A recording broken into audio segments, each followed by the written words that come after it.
Assalamualaikum warahmatullahi wabarakatuh. Halo sahabat mahasiswa, kembali lagi dengan aku Mayang Olia Putri, salah satu mahasiswi dari Politeknik Negeri Padang, Prodi D4 Akuntansi dengan NIM 21 11 024 019. Nah, baiklah teman-teman semua, pada video kali ini aku akan menjelaskan salah satu materi dari akuntansi perbankan, yaitu tentang kartu bank, payment point, dan juga LC. Nah, untuk beberapa poin materi penjelasan terdapat atas 3. Yang pertama ada kartu bank, terdiri dari kartu bank, pengertian kartu bank, yang kedua ada tujuan dan fungsi, yang ketiga ada jenis-jenis, yang keempat ada mekanisme penggunaan kartu. Kemudian yang kedua ada payment point dengan beberapa submateri terdiri atas 2. Yang pertama ada pengertian dan juga tujuan dan fungsinya. Kemudian yang ketiga ada LC, yaitu pengertian, jenis-jenis, dokumen, mekanisme, dan juga pihak-pihak yang terkait. Nah, baiklah, masuk ke slide yang pertama, yaitu tentang pengertian kartu bank. Nah, kartu bank tentu saja kita akan berpikir mengenai kartu ATM, kartu debit, dan juga kartu kredit. Nah, lalu apa sih pengertian kartu bank tersebut? Kartu bank adalah kartu transaksi yang memberikan kemampuan kepada nasabah bank untuk membayar barang dan jasa para pedagang eceran dan memperoleh uang tunai dari kasir bank atau ATM. Nah, kartu bank ini dapat berupa kartu kredit ataupun penarikan dana dan cek atau tabungan, yaitu kartu debit. Nah, kartu bank juga bermanfaat sebagai alat pengenal ketika menguangkan atau mencairkan cek, atau disebut juga dengan bank card. Nah, seperti yang dari penjelasan tadi, ada 2 jenis kartu bank. Yang pertama ada kartu debit dan juga ada kartu kredit. Nah, yang pertama kita akan membahas dengan kartu kredit. Nah, lalu apa sih kartu kredit ini? Kartu kredit adalah alat pembayaran dengan menggunakan kartu atau biasa disebut dengan APMK yang dapat digunakan untuk melakukan pembayaran atas kewajiban yang timbul dari suatu kegiatan ekonomi, termasuk transaksi pembelanjaan dan untuk melakukan penarikan tunai. Lalu apa saja sih fungsi dari kartu kredit? Yang pertama yaitu sebagai alat pembayaran atau transaksi online maupun offline. Yang kedua bisa dimanfaatkan sebagai dana emergensi karena bisa dipakai kapan saja. Yang ketiga dapat dijadikan pencatatan biaya karena seluruh aktivitas transaksi tercantum di sana. Dan yang terakhir, beberapa bank ini menawarkan jasa asuransi pada nasabah yang menggunakan kartu tipe kredit. Nah, yang bagian 4 ini termasuk keuntungan dari menggunakan kartu kredit. Nah, lalu apa saja ya jenis-jenis kartu kredit? Nah, jenis-jenis kartu kredit ini terbagi atas 2 loh. Yang pertama, kartu Visa dan juga kartu Mastercard. Nah, kartu Visa berdasarkan tingkatan limit dibagi menjadi 5. Yang pertama ada Visa Klasik, di mana limit kredit hingga 5 juta rupiah. Yang kedua, Visa Gold, yaitu limit kredit hingga 100 juta rupiah. Yang ketiga, Visa Platinum, mulai dari 75 juta rupiah sampai unlimited atau tak terbatas. Yang keempat ada Visa Signature, mulai dari 100 juta rupiah sampai unlimited atau tidak terbatas. Yang kelima ada Visa Infinite, yaitu tidak ditawarkan untuk umum dengan minimal limit mulai dari 50 juta sampai unlimited atau tak terbatas. Nah, kemudian ada kartu Mastercard, yaitu berdasarkan tingkat limit dibagi menjadi 4. Nah, yang pertama ada Mastercard Classic, yaitu limitnya dimulai dari 5 juta. Yang kedua ada Mastercard Gold, dimulai dari limit kredit hingga 100 juta rupiah. Yang ketiga ada Mastercard Platinum, yaitu minimal limit mulai dari 75 hingga sampai unlimited atau tak ada batasan. Yang keempat juga ada Mastercard Gold, yaitu tidak ditawarkan untuk umum dengan minimal limit mulai dari 50 juta sampai jumlah yang tak ditentukan. Nah, kemudian ada mekanisme penggunaan kartu kredit. Nah, yang pertama, masukkan kartu kredit jika melakukan transaksi online atau gesek untuk transaksi offline. Yang kedua juga masukkan nomor CVV yang tertera di belakang kartu apabila Anda melakukan pembayaran online. Nah, untuk mekanisme ini juga terbagi atas 2 ya, setelah dijelaskan. Yang pertama ada offline dan juga yang ada online. Kemudian terdapat 4 cara pembayaran kartu kredit yang bisa nasabah pilih. Yang pertama ada offline, online, auto debit, dan Dropbox. Yang offline yaitu cara pembayaran di mana dilakukan dengan mendatangi langsung kantor cabang terdekat dan mengisi slip setoran khusus kredit card. Yang kedua ada online, nah yaitu dilakukan melalui internet banking atau melalui mesin ATM. Kemudian ada auto debit. Nah, jika Anda memiliki tagihan rutin tiap bulan, Anda bisa melakukan pembayaran secara auto debit melalui kartu debit. Nah, kemudian yang terakhir ada Dropbox. Nah, di mana cara pembayaran kredit card yang terakhir, Anda hanya perlu mengunjungi kantor cabang terdekat dan melengkapi formulir berbentuk amplop, lalu masukkannya uang tagihan ke dalamnya. Setelah itu, taruh formulir tadi pada box yang serupa pada kotak undian. Selanjutnya kita akan bahas mengenai kartu debit. Nah, kartu debit apa sih? Nah, alat pembayaran dengan menggunakan kartu yang dapat digunakan untuk melakukan pembayaran atas kewajiban yang timbul dari suatu kegiatan ekonomi, termasuk transaksi pembelanjaan, di mana kewajiban pemegang kartu dipenuhi seketika dengan mengurangi secara langsung simpanan pemegang kartu pada bank atau lembaga selain bank yang berwenang untuk menghimpun dana sesuai ketentuan perundang-undangan yang berlaku. Nah, kemudian apa saja sih fungsi dari kartu debit? Nah, fungsinya ada dua. Yang pertama yaitu memberikan kemudahan dan kecepatan bertransaksi via ATM untuk penarikan tunai, transfer antar rekening dan atau antar bank. Kemudian yang kedua, selain itu khusus untuk kartu debit memberikan kemudahan melakukan transaksi berbelanja tanpa perlu membawa uang tunai. Kemudian sama halnya dengan jenis-jenis kartu kredit, jenis-jenis kartu debit juga terbagi atas dua. Yang pertama dengan Mastercard dan juga Visa. Kartu dengan logo Mastercard dikeluarkan Mastercard Incorporated. Nah, di mana kartu ini dapat dibawa dan dipakai untuk traveling ke luar negeri. Hampir semua bank menerima jenis kartu ini. Nah, sedangkan Visa yaitu yang lumayan populer juga di Indonesia karena hampir semua pembayaran online mewajibkan kartu dengan jenis Visa. Nah, sama dengan Mastercard, kartu jenis ini dapat melakukan transaksi ke luar negeri. Lalu bagaimana ya mekanisme penggunaan kartu debit? Terdapat dua mekanisme penggunaan kartu debit untuk transaksi belanja yang saat ini masih menggunakan teknologi magnetic stripe. Nah, yaitu ada dua. Yang pertama menggunakan tanda tangan. Nah, kartu debit yang Anda serahkan ke kasir akan diproses dengan cara menggesekkan kartu ke mesin edisi. Nah, setelah digesek, terjadi proses online untuk verifikasi data dan kecukupan saldo pemegang kartu yang ada pada database service penerbit kartu. Nah, setelah proses verifikasi selesai, mesin edisi akan mengeluarkan bukti transaksi yang akan ditandatangani oleh pemegang kartu yang melakukan transaksi. Nah, kemudian transaksi selesai. Nah, yang kedua menggunakan PIN. Kartu debit yang Anda serahkan ke kasir akan diproses dengan cara menggesekkan kartu ke mesin edisi. Setelah digesek, kasir akan minta pengguna untuk mengisi PIN pada mesin edisi. Nah, apabila PIN pengguna benar, akan terjadi proses online untuk verifikasi data dan kecukupan saldo pemegang kartu yang ada pada database server penerbit kartu. Nah, setelah proses verifikasi selesai, mesin edisi akan mengeluarkan bukti transaksi yang akan ditandatangani oleh pemegang kartu yang melakukan transaksi. Nah, kemudian transaksi pun selesai. Di sini terlihat kan di mana perbedaan antara mekanisme menggunakan tanda tangan dan juga menggunakan PIN. Bedanya hanya di saat nasabah memasukkan PIN ke dalam mesin edisi.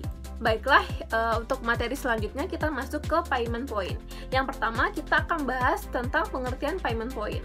Payment point merupakan salah satu jasa perbankan pembayaran di mana untuk melayani masyarakat yang akan melakukan pembayaran-pembayaran yang relatif rutin setiap jadwalnya. Contohnya pembayaran bulanan yang nilainya relatif kecil seperti pembayaran rekening listrik, telepon Telkom, dan PDAM air, serta pembayaran kartu prabayar atau pulsa. Nah, kemudian ada jenis-jenis payment point yang terdapat atas dua. Yang pertama ada SOPP, yaitu System Online Payment Point. Yang kedua ada Payment Point Online Bank, atau disebut dengan PPOB. Nah, yang pertama kita akan membahas Sistem Online Payment Point atau SOOP. Nah, SOPP ini adalah salah satu mekanisme mode pembayaran tagihan dengan cara konvensional, di mana cara proses pelimpahan dana pembayaran ke rekening preset PLN dilakukan dengan cara melakukan penyetoran dana melalui bank secara cash tunai. Nah, di mana ada beberapa penerapan fungsi aplikasi ini yang terdiri atas 5. Nah, yang pertama yaitu melihat informasi semua tagihan, yang kedua melayani pembayaran atau pelunasan piutang, yang ketiga memantau pelunasan hutang piutang, dan yang keempat memantau data hutang yang belum lunas, dan yang terakhir mencetak semua laporan yang terkait dengan semua tagihan pelanggan dan hutangnya. Nah, dalam sistem ini terdapat pengelolaan data yang biasa dilakukan dengan manage data yang terbagi atas dua. Yang pertama ada pengelolaan data dengan secara batch. Nah, di mana pengelolaan ini adalah sistem pengelola data transaksi dengan cara seperti mengumpulkan terlebih dahulu semua transaksi yang ada dan kemudian pada waktu yang telah ditentukan data transaksi sebelumnya dan sekaligus akan diproses, biasanya dengan merevisi data file master. Nah, yang kedua ada pengelolaan data mode online. Nah, pengelolaan data ini secara langsung saat data dimasukkan ke dalam sebuah sistem pengelolaan informasi. Nah, pengelolaan data secara online ini dikembangkan untuk diperoleh. Nah, kemudian ada payment point online. Nah, payment point online ini adalah salah satu sistem di mana mekanisme pembayaran tagihan yang sangat lebih aman, mudah dan murah serta proses yang tidak rumit. Nah, Payment Point Online Bank atau disingkat dengan PPOB ini merupakan layanan pembayaran tagihan secara online real time 24 jam sehingga proses rekonsiliasi data dan dana bisa lebih cepat dan akurat serta aman. Nah, dengan adanya perkembangan teknologi yang mendukung dalam komputerisasi di jaringan telekomunikasi, maka dibuatlah berbagai macam jenis aplikasi yang dapat membantu perusahaan dalam melakukan kegiatan bisnis pembayaran online. Salah satunya inilah yang digunakan, yaitu aplikasi sistem online Payment Point. Nah, aplikasi SOPP ini aplikasi yang dapat digunakan untuk melayani pembayaran pelunasan piutang kepada pelanggan, dan proses pelunasan diawali dengan membaca data piutang pelanggan untuk menentukan pelanggan dan jumlah tagihan yang akan dilunasi yang direalisasikan dengan format data pelunasan harian atau singkatnya DPH. Nah, PPOB ini diselenggarakan di perusahaan-perusahaan seperti PLN, PDAM, Telkom, dan lain-lain. Nah, di mana perusahaan ini bekerja sama hampir dengan semua perbankan. Pelanggan konsumen dapat membayar di mana saja dan kapan saja dengan cara apa saja melalui delivery channel atau sistem aplikasi yang dikembangkan perusahaan penyelenggara PPOB dan delivery channel seperti ATM, teller atau debit dan internet banking serta sistem lainnya. Berbeda dengan Semi Online Payment Point atau SOPP yang melakukan penyetoran dana ke rekening resep yang bersangkutan dengan membawa uang cash atau tunai secara langsung, SOPP ada delay waktu dalam proses rekonsiliasi data dan dana sehingga pada tingkat keamanan yang tidak seakurasi PPOB. Kemudian ada dua tujuan dari PPOB, yaitu mengamankan kas pendapatan dan juga menyederhanakan proses bisnis dan juga menyederhanakan proses bisnis pembayaran yang efisien. Nah, baiklah, yang ketiga kita akan masuk ke materi LC atau Letter of Credit. Nah, pengertian LC yaitu suatu pernyataan tertulis dari bank atau issuee bank atas permintaan nasabah untuk menyediakan dan menyelesaikan satu jumlah kewajiban tertentu bagi kepentingan pihak ketiga atau beneficiary dengan syarat-syarat yang ditentukan. Nah, di mana tujuan Letter of Credit ini untuk mempermudah proses pembayaran dan memberikan jaminan terlaksananya pembayaran tersebut. Nah, di mana pembayaran ini berupa ekspor atau impor. Nah, adapun fungsi Letter of Credit atau LC diantaranya adalah ada 5. Yang pertama, merupakan perjanjian bank dalam menyelesaikan transaksi komersial internasional. Yang kedua, memastikan terjadinya pembayaran sepanjang syarat-syarat LC dipenuhi. Yang ketiga, memberikan pengamanan bagi pihak-pihak yang terlibat dalam transaksi yang diadakan. Yang keempat, membantu bank memberikan fasilitas pembayaran kepada importir. Yang kelima, merupakan instrumen yang didasarkan hanya atas dokumen dan bukan atas barang dagang. Kemudian ada 8 jenis-jenis LC. Yang pertama ada revocable LC, yaitu LC yang memberikan hak kepada pihak opener atau issuee bank untuk bisa membatalkan atau merubah sewaktu-waktu tanpa memerlukan persetujuan dari beneficiary. Nah, contohnya, pihak eksportir kemungkinan menghadapi masalah untuk segera mendapatkan pembayaran importir. Sedangkan di sisi pihak importir, LC akan memberikan kemudahan karena bisa diubah atau dibatalkan meskipun tanpa pemberitahuan sebelumnya kepada pihak ketiga. Nah, yang kemudian ada yang kedua, irrevocable LC, yaitu LC yang tidak bisa dibatalkan atau kebalikan dari revocable LC. LC yang tidak bisa dibatalkan atau diubah selama jangka waktu berlaku atau validity yang sudah ditentukan dalam LC tersebut. Nah, yang ketiga ada irrevocable dan confirmed LC, yaitu LC yang paling aman dari sudut penerima LC. Nah, mengapa demikian? Karena pihak opening bank maupun oleh advertising bank menjamin sepenuhnya pembayaran atau pelunasan wesel yang ditarik atas LC ini, dengan catatan tidak mudah dibatalkan karena sifatnya yang irrevocable dan bila segala syarat-syarat dipenuhi. Nah, yang kemudian yang keempat ada clean letter of credit, yaitu LC yang saat pengambilan uang dari kredit yang tersedia bisa dilakukan tanpa dicantumkan syarat-syarat lain untuk menarikan suatu wesel, atau bisa dilakukan dengan penyerahan kuitasi biasa. Yang kemudian ada documentary letter of credit, yaitu penarikan uang yang atau kredit yang tersedia yang pengambilannya dilengkapi dengan dokumen-dokumen lain yang disebutkan dengan syarat-syarat dari LC. Dan ada dokumentari LC dengan red clause, yaitu LC memberikan hak kepada penerima LC untuk menaruh sebagian dari jumlah LC yang tersedia dengan menggunakan kwitansi biasa atau dengan penarikan wesel tanpa dokumen lainnya. Kemudian ada revolving LC, yaitu LC yang memperbolehkan kredit bisa dipakai ulang meskipun tanpa mengadakan perubahan syarat khusus pada LC tersebut. Nah, yang terakhir ada back-to-back LC. Nah, di mana penerima dalam LC ini biasanya bukan sebagai pemilik barang, namun hanya sebagai perantara. Nah, kemudian ada mekanisme LC. Nah, yang terdapat atas 4. Yang pertama dimulai dari applicant, issuing, advising, dan beneficiary atau pihak ketiga. Nah, di mana aplikan mengajukan permohonan untuk menerbitkan LC kepada issuing bank untuk kepentingan transaksi pembelian barang dari penjual atau eksportir. Nah, kemudian issuing bank menerbitkan LC melalui advising bank yang ditujukan kepada pihak ketiga di negara tempat atau lokasi.